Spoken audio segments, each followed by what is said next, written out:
All right, let's dive right into a really powerful leadership framework, one that kind of strips everything down to its absolute core.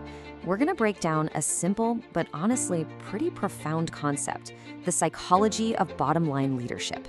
So let's just start with a big question here. We always talk about leadership like it's this intangible quality, almost like an art form, right? But what if it wasn't? What if it could be more like a science? What if there was a clear, repeatable formula that you could actually follow to be more effective? Well, that is exactly the idea behind the framework we're exploring today. It's called bottom line leadership, and it's a way of thinking that really boils everything down to three core pillars that drive success. And yeah, we're going to break down all three right here. Okay, first up, we have to start at the very beginning, which is defining the bottom line.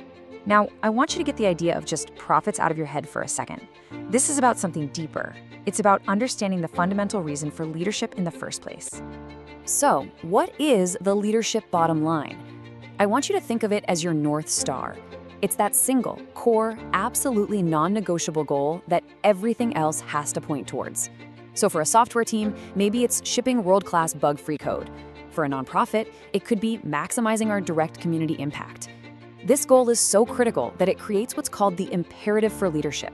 It's the whole reason a leader is even needed. And this is the key. The bottom line isn't just some target you stick on a wall.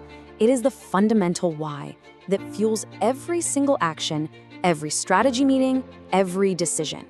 If you don't know your why, then your leadership, well, it really has no direction. You're just flying blind.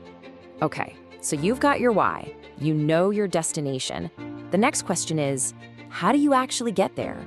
That brings us to part 2, the psychological toolkit. This is all about the how, the method behind the mission.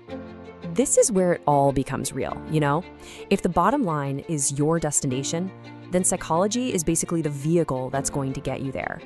It's the set of tools you use to understand, to motivate, and to guide your team toward that core goal you've already set. Now, this framework looks at psychology in 2 really important ways. First, you're using psychological principles to help you define and communicate that bottom line so that it actually connects with people. But second, and this is so crucial, it demands a continuous focus on learning psychology. The best leaders are constant students of human behavior, always sharpening their tools. And that brings us to our third and final piece of this puzzle. And, it just might be the most important one of all. It's the power of intention. This is the bedrock that everything else is built on. It's the very foundation of trust and support. So when we talk about good intention here, we're not just talking about, being a nice person. In this framework, it's something much more specific. It's the essential ethical and motivational compass for a leader.